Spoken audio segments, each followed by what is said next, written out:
And we're good. Okay. So this is the Personnel and Ordinance Committee meeting on August 19th, starting at 10:04 a.m. And we have, how do we?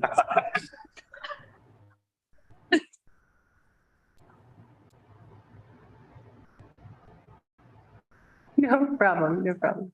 Oh, you good? Did you not mute that one? That feeling is. All right, I'm gonna go back downstairs. I hate hearing my own voice.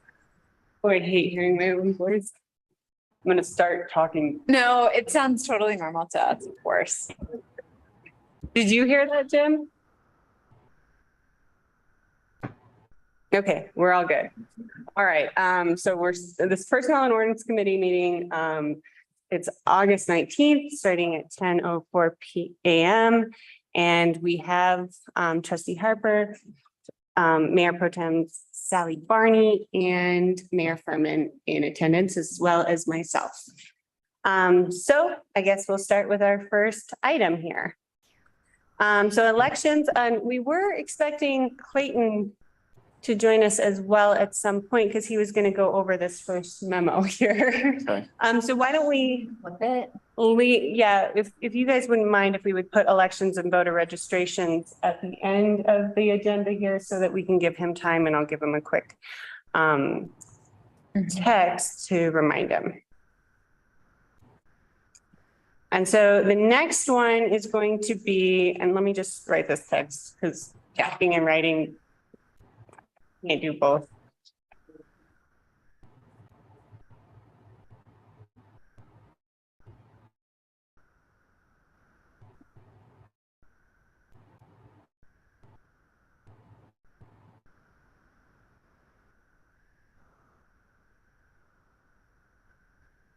All right, did that. All right, so the next one is staff reviews and administrator reviews. I have begun the staff reviews, and then I was going to request that my administrator review be on September 12th, post like after our regular meeting, if that would be okay, unless you all wanted to do it in a work session. That sound okay? That sounds good. Okay, and then for that review, I did. Sorry, just for scheduling. So Labor Day is the 5th, Mm-hmm. and then we have our normal meeting on the 12th. Right. Mm-hmm. So it'd be September 12th. Did I say the 5th? No. Oh, okay. And then the next meeting would be on the 26th? Yes. Okay. Yeah, so I will request that at this next meeting that we do a review either before or after, and then wanted to pass by you guys that in the packet I included our performance review evaluation, but I will also be, so we can use that format if you want for my review, or we can also kind of go over my goals and what I had set, or we can do both if kind of just wanted to talk that through with you all. Okay.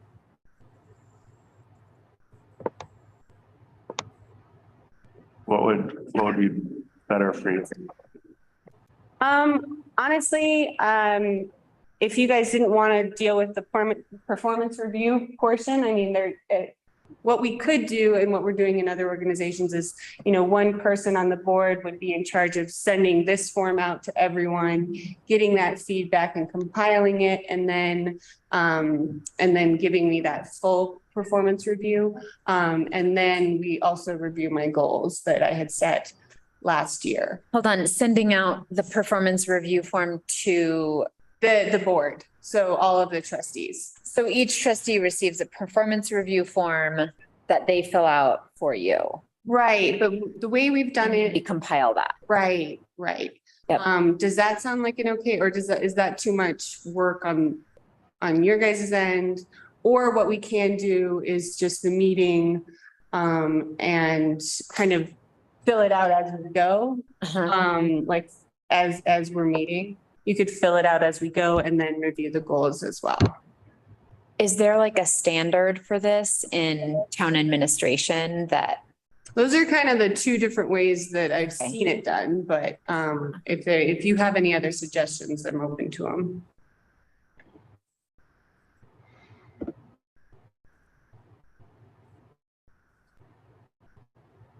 Do you think there needs to be a component of the performance review form that feeds, that is alongside of the goals document, or? Yeah, I do think that, you know, being graded on those specific like job knowledge, quality of work, I think that's always very important. Yeah. So it would. So the question is the format of. Yeah, how to facilitate it.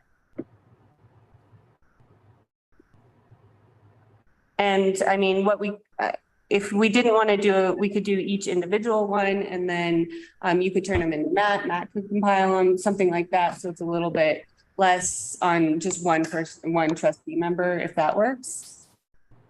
For the compilation aspect. I do think that seems, just by way of process, it seems more objective to have Matt compile information from us trustees than to have a trustee compiling information from trustees. Okay. And I'm comfortable with Matt, like viewing that. Yeah, I'm. Or just someone, even if it's not Matt, even if it was, Go just. through the town attorney previously, or how did I know, I'm just trying I to don't think remember how we about. did it last time. Last time, because we kind of started just my goals last year, Yeah. not really a review. Yeah, So now this year would be kind of how we Adding on. establish this review. I think that process matters.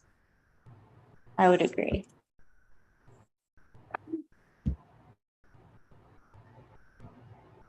What do you think, Jim?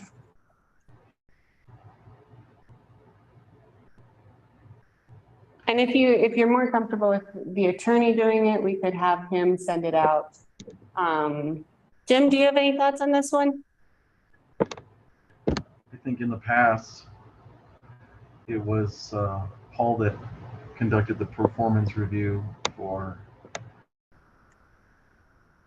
our previous administrator. And if we want to do the same, precedent's been set. If we want to do it differently, we can. Okay. So I could ask Clayton to compile the performance reviews from the trustees and have that information for you all by the time we do my performance review, so that you all have that compilation document of all of the reviews, and then and the final review. Would that work? Okay. And then I'll prepare a document that shows where I'm at with my goals and turn that in. Okay.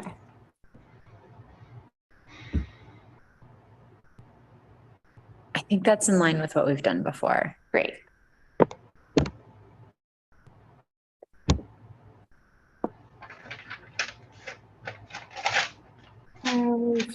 And then Is there any additional guidance that you'd like to give trustees in order to receive the most helpful feedback?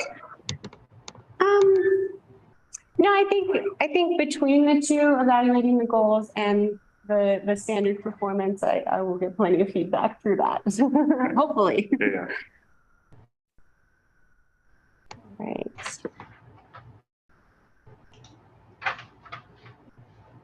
All right.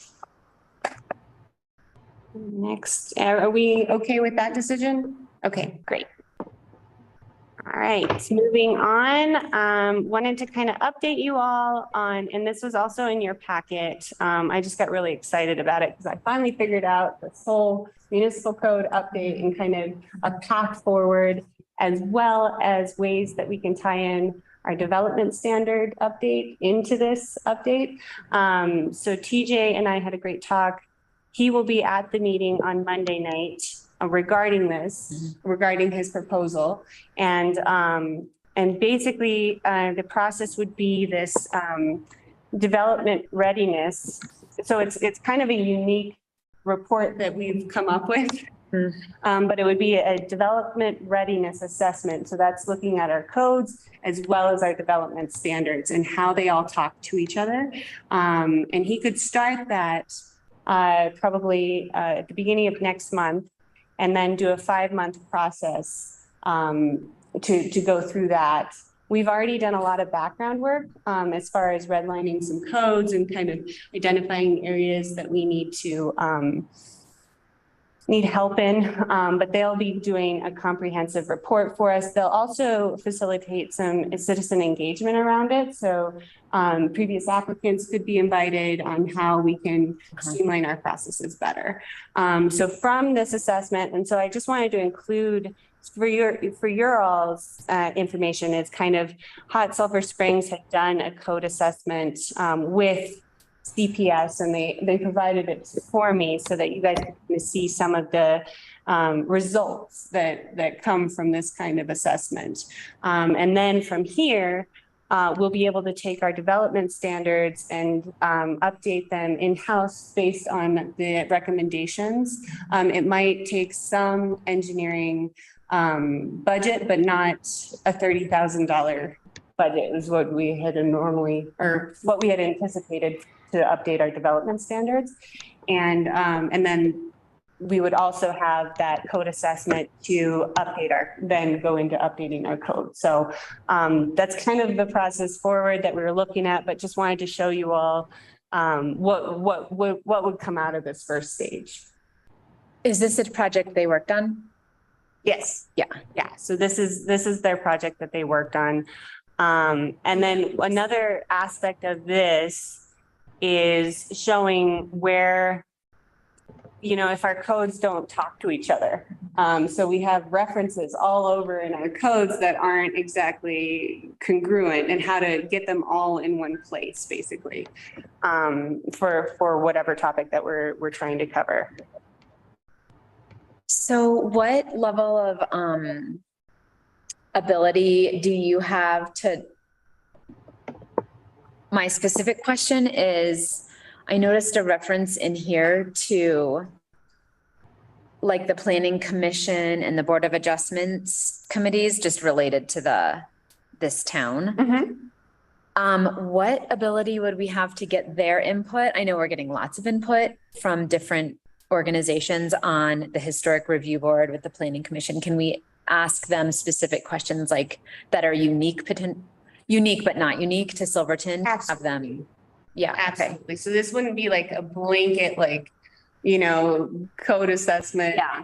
They're going to be doing interviews with all of our staff that touch the code, that have hands-on every day with the code.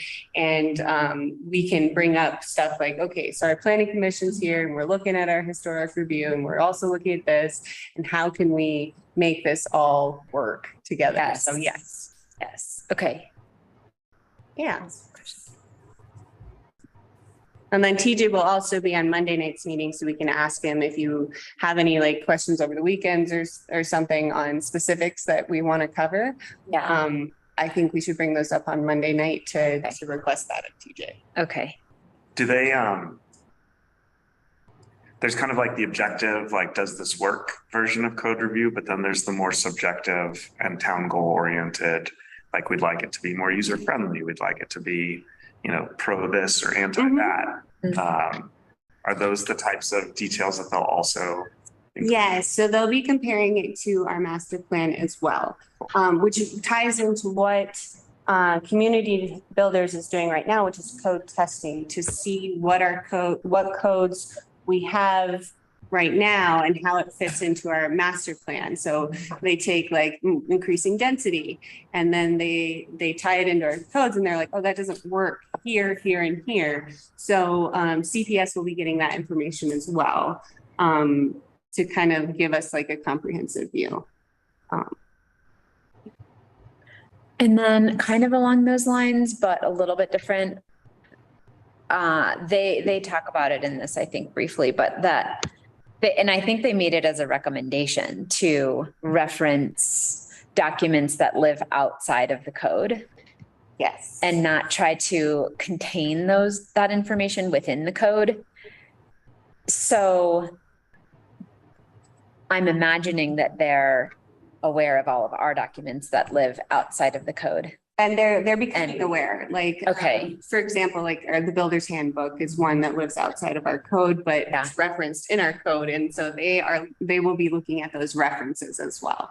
Great. So this is focused on land use and development, which touches a lot of our code, as we span out, but there will be sections, you know, for example, like our municipal court sections, tobacco licensing, like we wouldn't make recommendations in that area is the thing, but through our full code rewrite, we would have that included. So would they potentially identify areas that are in our code that need an outside reference? Yes. And then say, it looks like that reference doesn't exist, Yes. but it probably should. Okay. Yeah. Yeah. And I'm confident that they can give us exactly what we're asking for. Yeah. As we move forward in the process. And so this should be done by February. And then we'll go out for a grant for the full code rewrite, which is about 100,000. Like that's kind of the number that I've been given several times is for a full code rewrite. And we can potentially get that funding by June or July of next year.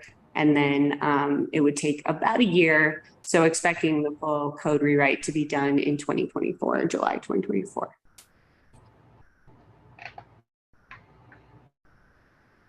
All right. Awesome. Any other questions? I just want to preface this with, you know, before we have our meeting, because I've been wanting to present this to you guys first.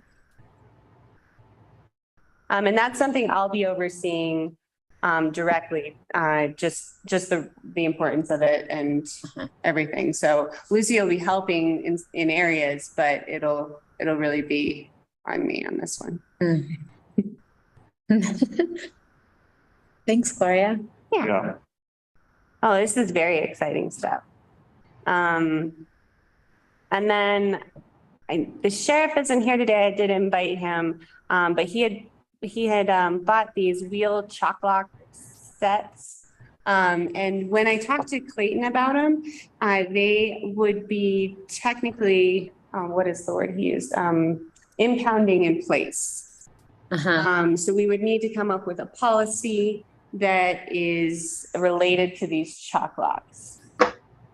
I don't have like the information of what he was going to use them for or when he would use them for. So I guess right now I would ask for direction if you wanted me to pursue this policy. Because he can't use the chalk locks without the policy. Correct.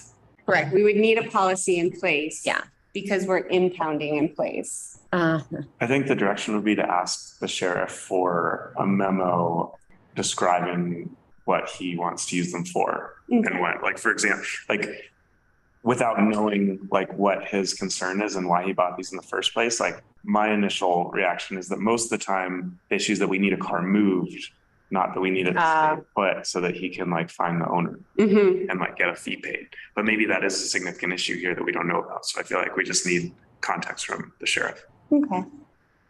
Jim, are you good with that one? Shane verbalized what I had written Okay. to you in email form that, yeah, I'm not comfortable with this at all. Okay. With that input from the sheriff.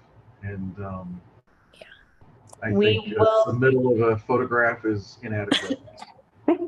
That's fair. So we will wait on that one as and until we get more information on that. But wanted to put it out there so that if you guys wanted me to dive deep, I could right away. Okay. And that one's been on my docket for about a month and a half now. So all right. So the next one, I didn't include a memo on this because it's more of an update, funding a code enforcement officer.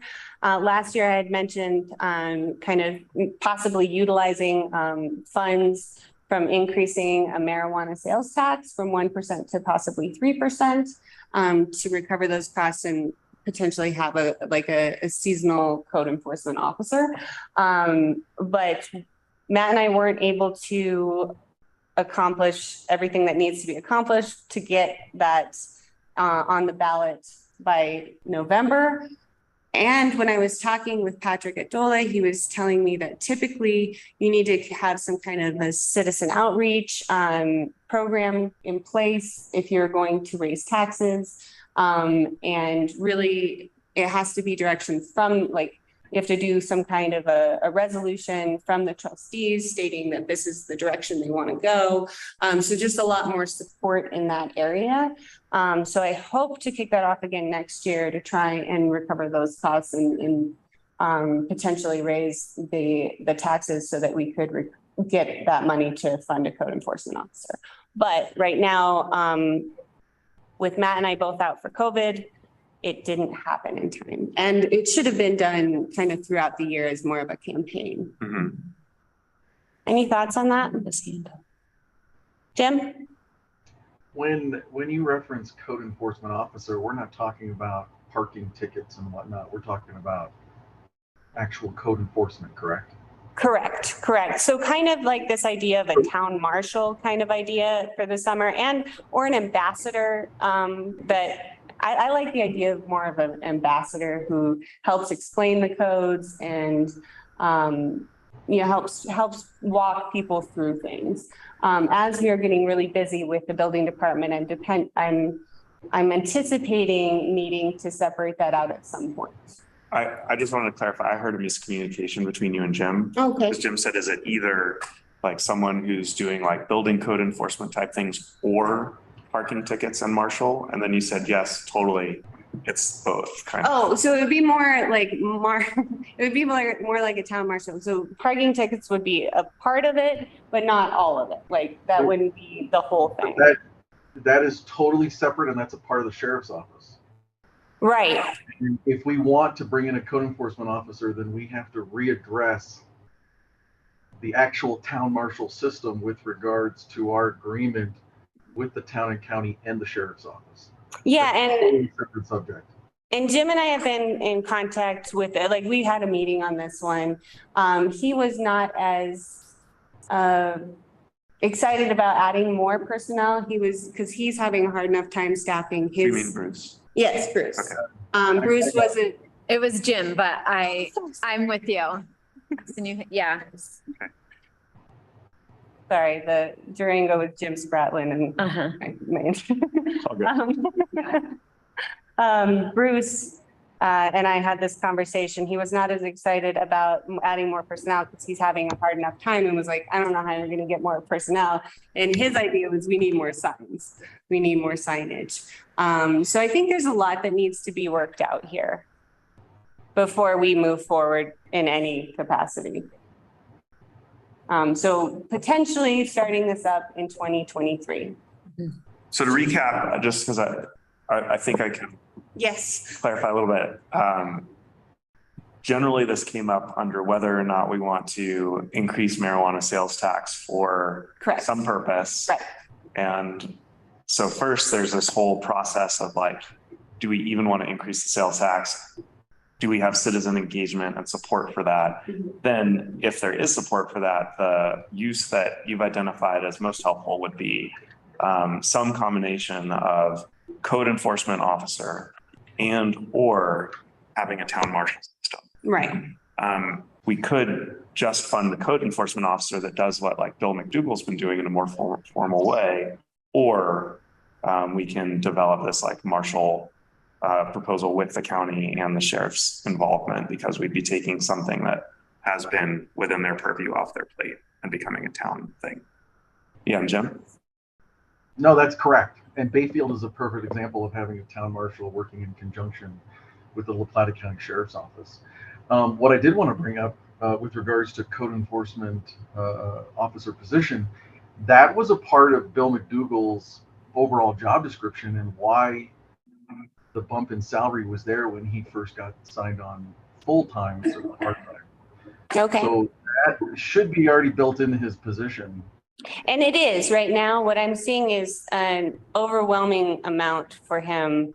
Well, now it will be Bevan's position with code enforcement and building inspection. And an idea that I had too was that potentially separating out the facilities from the Parks and Rec position and putting that with the building inspector, so that we could have like kind of more comprehensive with building inspection, because they do work really closely together. And if he could just oversee the facilities, that would be better for us. But then I would need to take something off of his plate. And in order to take something off, I thought the code enforcement portion of that could be taken off of Bevan's plate, as we were to add possibly the oversight of all the buildings.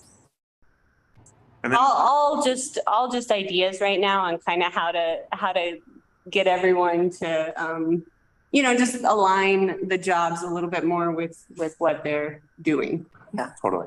And And the needs of the, And then, And so I understand that there have been the context that I have is there have been some conversations already with Bruce, and with Willie, and that, the things that would potentially come off the sheriff's plate if we did develop a parallel marshal system for the town are things that have been historically super annoying for him to handle or impossible for him to handle. Mhm. And so there hasn't been the pushback that he's providing is that he doesn't want to increase staff to handle this more, but he's comfortable developing this parallel system.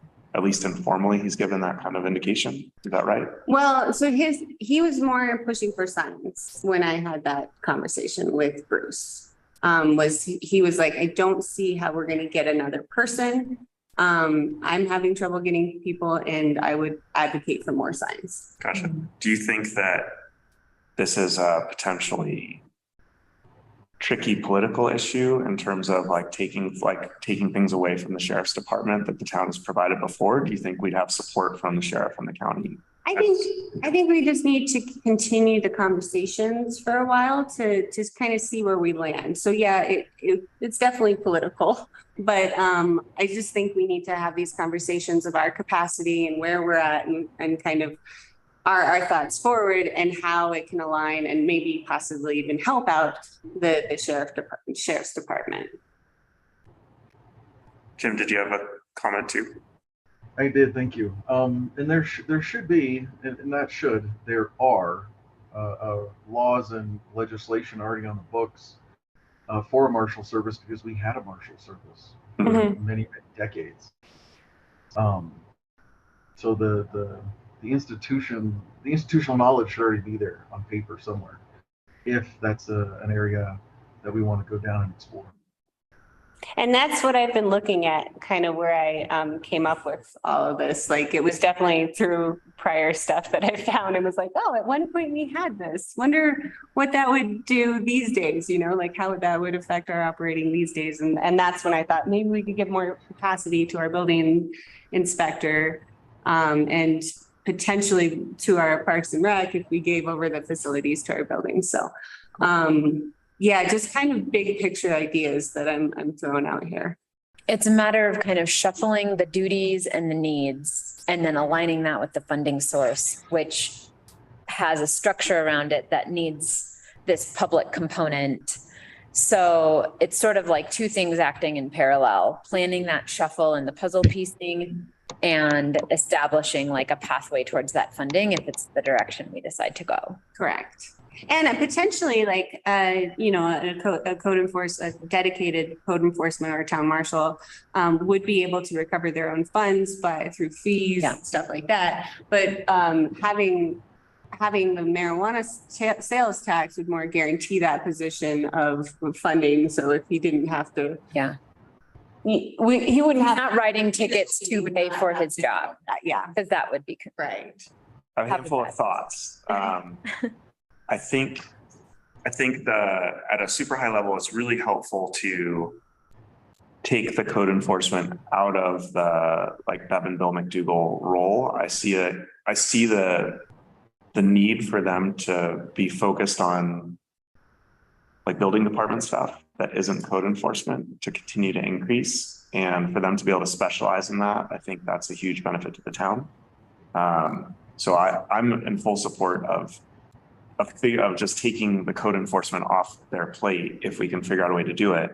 The next thought related to that is that code enforcement, or what Jim was talking about before with building code enforcement, and I don't know what's in and not in that, fire inspections or food inspections or other things, code generally enforcement. I think is its own category that's relatively easy for us to wrap our head around and facilitate in a separate role. But then once we add any type of traffic, like moving violation type things, even parking, Bruce has told us in the past that that requires like the full level of certifications of a sheriff, police officer type person. And that could be pretty hard to staff. But I do see that being kind of if we can figure out how to staff that role, then I think that's where we'd have the easiest time funding that role, because we don't really generate very much revenue in moving violations within town or parking tickets. And I think we could, especially if we don't want to move to like having meters and things like that. But I think, and then I don't see the sheriff's department ever really being able to prioritize like minor parking and moving violations, because they are dealing with lots more like severe stuff in the county and in the town. But I think that's a lot more complicated. And then the last thought I had related to all of this is I don't know that we can rely on marijuana sales tax percentage increases to actually create meaningful revenue. Anecdotally, the marijuana grow facility that was right across from Columbine is gone. That got shut down. But that would be in the county. Yep, that would have been in the county anyway, but so that's gone. And you'd think that our marijuana sales numbers would increase with one of the grow facilities slightly outside of town disappearing. But Cole was just talking about last week how his sales this year are down like 70%. Oh, wow. And July, like he did over 100,000 last July, and he's at like 30K for this July. And a big reason for that is New Mexico recently made recreational marijuana legal. So now a lot of people that were traveling to the state to purchase marijuana no longer are. And so, and there was I talked to just randomly a guy who does marijuana distribution and law for setting up new places. And he said that the industry is absolutely tanking, that there's a lot of growth in CBD and industrial marijuana stuff, but that recreational marijuana is like, we had way too much as a result of it becoming legal, and now it's pulling way, way, way back. And so I think we could probably see the sales tax revenue coming from that decreasing substantially. And so we should anticipate like even going from 1% really to 3%, like we may see the actual dollar amount still decrease. Yeah, that's really good intel. And I'll be interested to see our actuals on what we've collected this year. You know, I'm actually just going to go downstairs and look at that right away to see kind of where we're at. I don't know if maybe like Mountain Annie's like just did a better job marketing and had a major boost in sales and it ate Cole's business, but I have a feeling that it's all down. Okay. And I'm hearing that around the whole state. So we would want to potentially look at additional sources. Well, and if that source of funding is one of those community input, you know, where you have to sort of get a majority of the community on board and supporting it. And then that funding is linked to code enforcement. It sounds potentially like a rough road to travel. Yeah. Yeah, and that was the thing. We didn't know how to navigate that this year. And I'm not sure about next year. That's why I love these committee meetings, because we can actually have these conversations. Yeah, just workshop it. Yeah. I'm not in opposition. I just think like potentially, I don't know anything about the marijuana industry. I didn't know that's good information. A week ago. And then I bumped into like 3 different people and we were just talking generally about like the town economy and things that are happening. I got all that info. Oh, interesting. Okay, well, if you guys are okay, I'm putting this one on the back burner for a little bit to chew on some more before I come up with any other kind of solutions or plans. And I really would like Bruce to be on board 100% if we were to add any more staff on our end. And I was hoping he would be excited to potentially like lessen the burden. But he was just concerned we'd be able to get anyone at all, so. I feel like that's maybe not a good reason to not do it. Yeah. That's the same concern we received with respect to multiple other roles that we've filled with awesome talent and, you know, people where, you know, the past experience was we get bottom of the barrel retirees, like People who don't really understand Silverton. And I think we're starting to be able to attract much better and more. Okay. It could be true, but it isn't true until Until you. we know that. So I wouldn't lead with that as the decision-making framework, but it may be true. But I am following up with him on his signs and what he wanted and more of a signs inventory of the whole town, because that's definitely been something that we've identified as a need. I just wanted to go back though, because I think when we say code enforcement, as we're discussing this, it's bringing to mind that there are a lot of different categories of code. So, gym and parking, and then building and development code.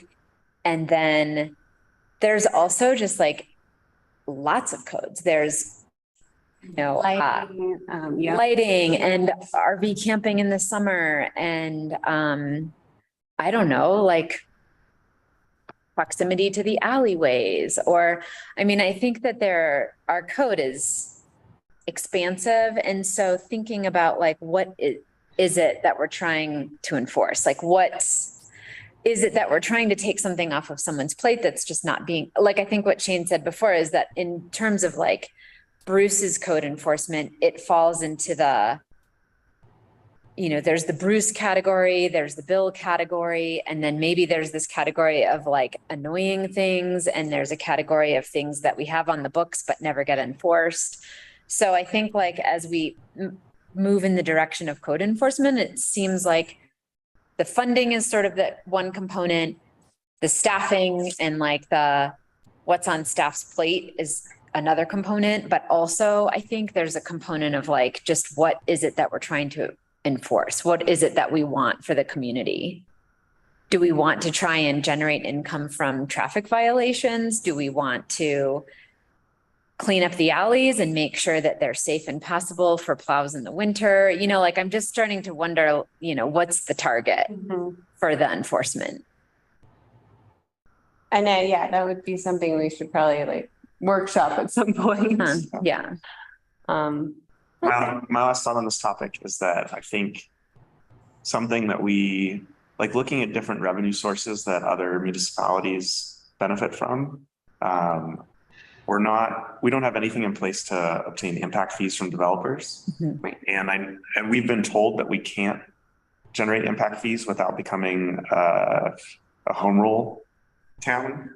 I don't totally understand why. Oh, it's either or. So I think I don't totally understand why the like government would say we can't develop something to generate funding when developers do larger scale projects. And I think we're missing out on a potentially very good funding source that could provide, us with more robust staffing or the ability to do more infrastructure upkeep like sidewalks and lighting. And is that also sort of in the category of the real estate transfer fee? Like we don't have, we aged out of that, so we can't get that funding, but. I think it's a little different, but.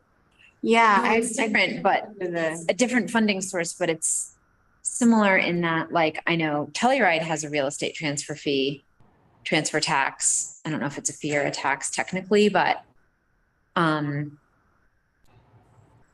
I have also been told that that's not something that we can implement here. But it is something to think about, I think, or research as funding sources. And I think on that side that we're going to miss the boat real quick.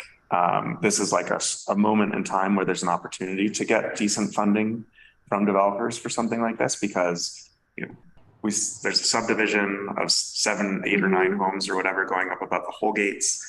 Jim Lokey's talking about selling, and at least the last buyer was looking at doing some type of subdivision or commercial development.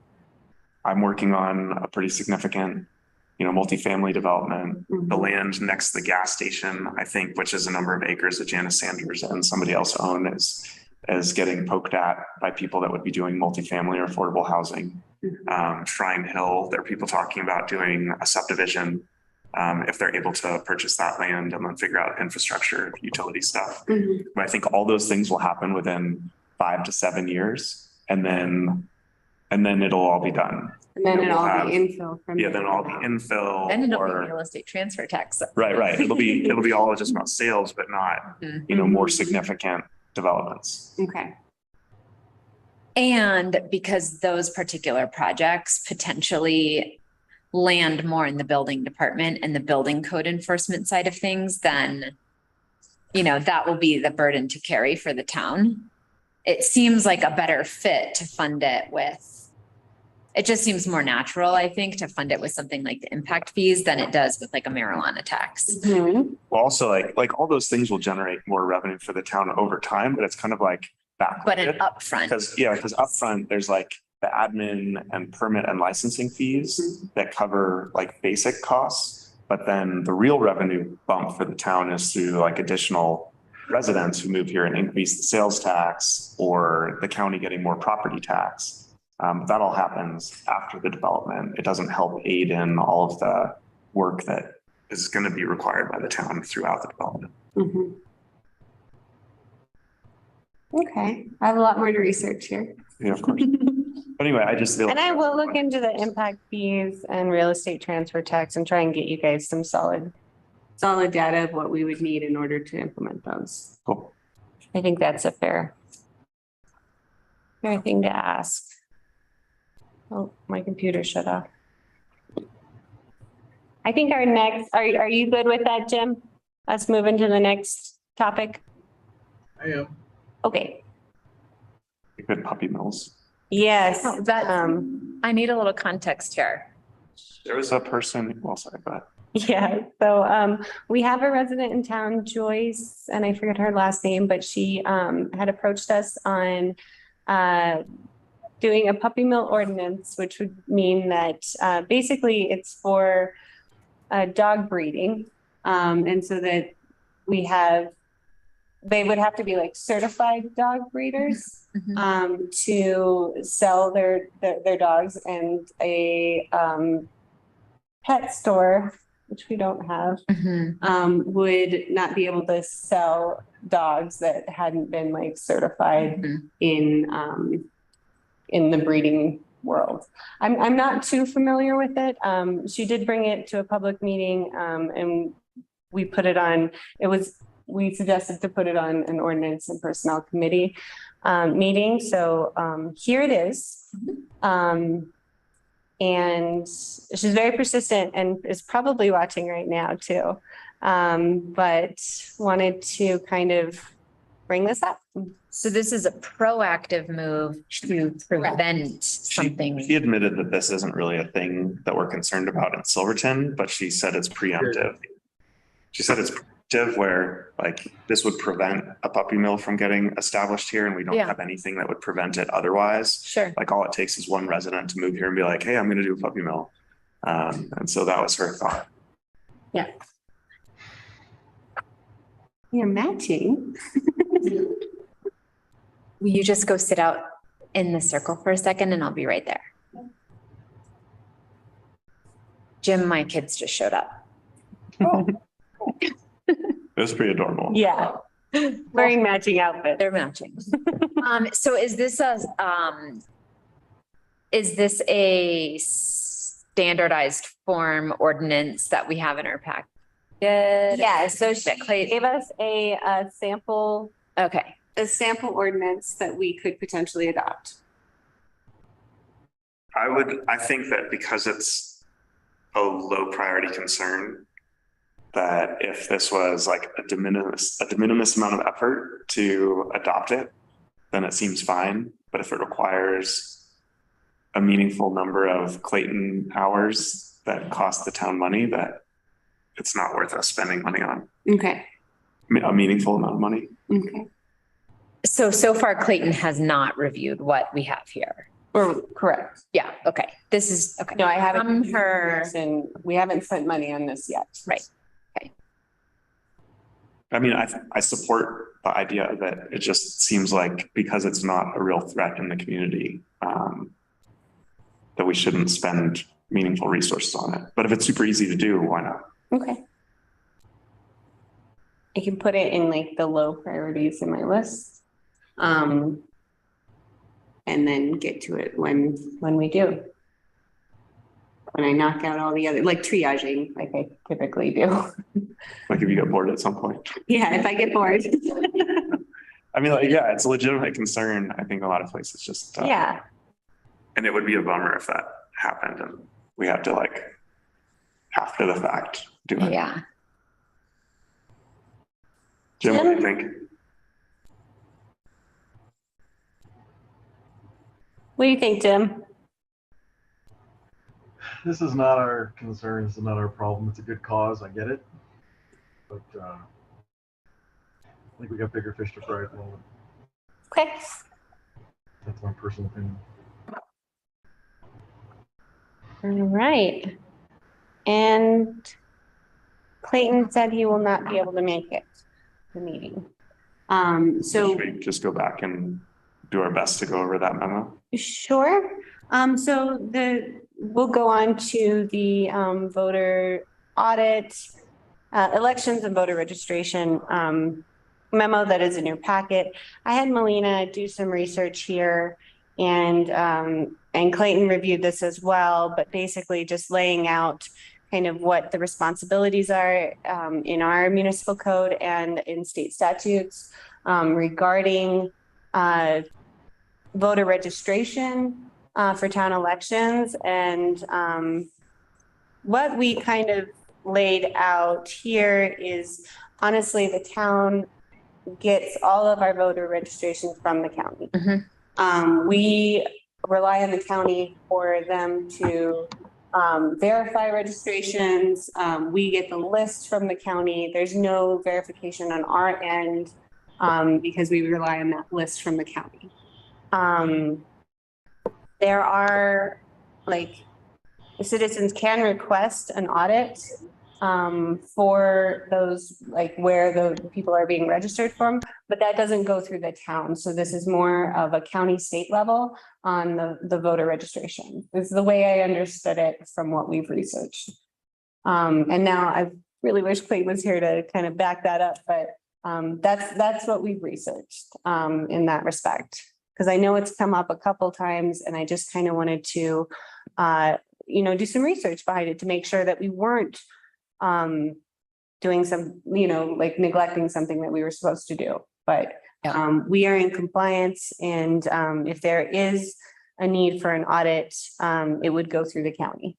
So this came up because Mr. Heinrich emailed me, and I think BCC'd a number of people saying that he was approached to be part of a citizen initiative to request a voter audit. And he also had previously, like last year, said that we really needed to do this.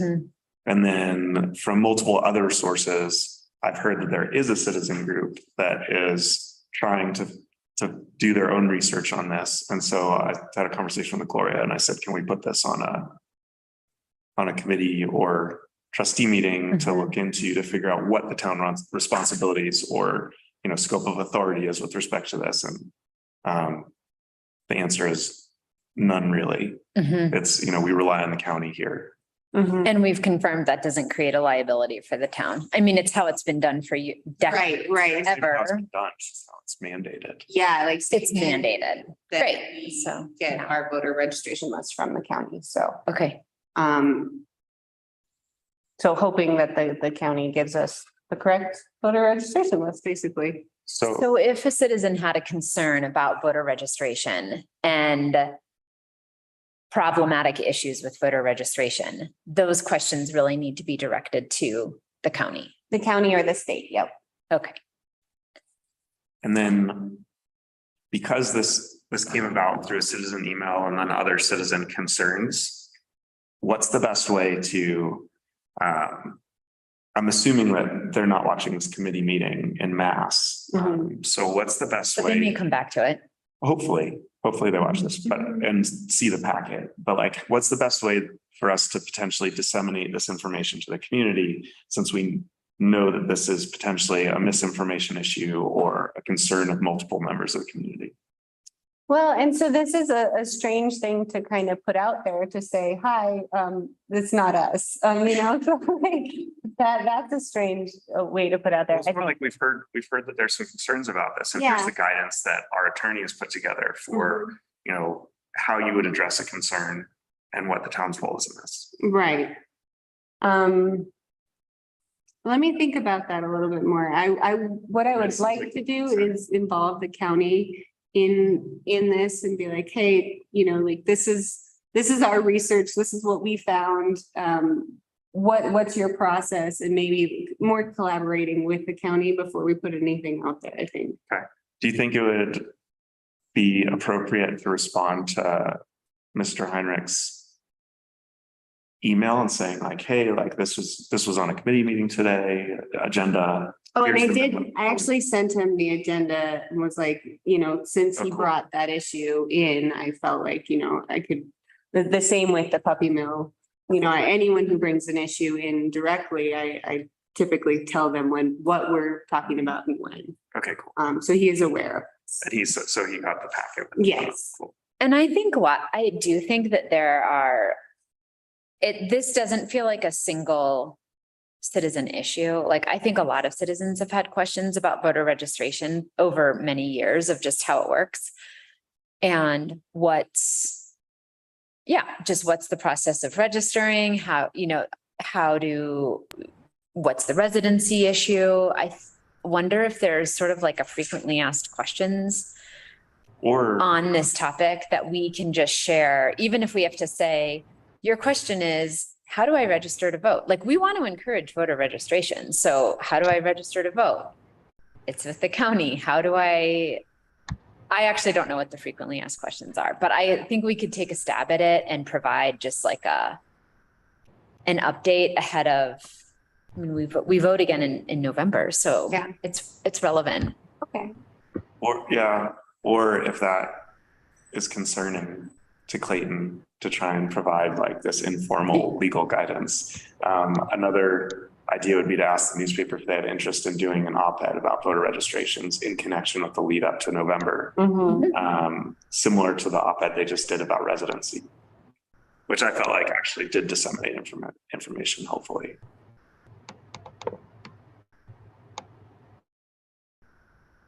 And then we don't have to like spend a lot of time ourselves on it. So.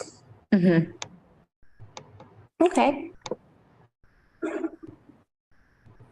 Is it worth including this memo in our packet under the committee section for the Monday meeting, even though it already went out? Oh, well, since it already went out, I would be worried about, probably for the next packet, we could include it. I wouldn't want anyone to think that we're hiding this in any way or something like that. I want to make sure that, if we do put it out there, it's properly noticed and with the rest of the. Yeah. So maybe at the committee update section of this meeting, we could say that this was something we went over. Correct. And we could give direction to include it in the following. That would be the best route, I would say. And we can reference this committee meeting packet in that update. Cool. Yeah, I think that would be the best route. Cool.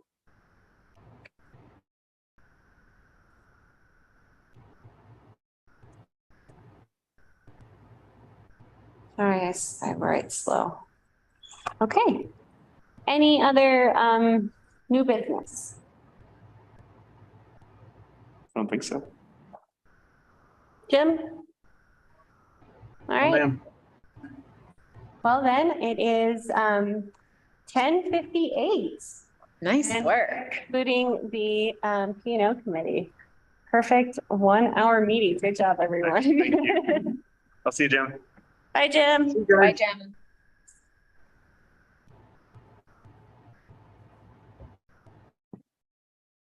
Okay.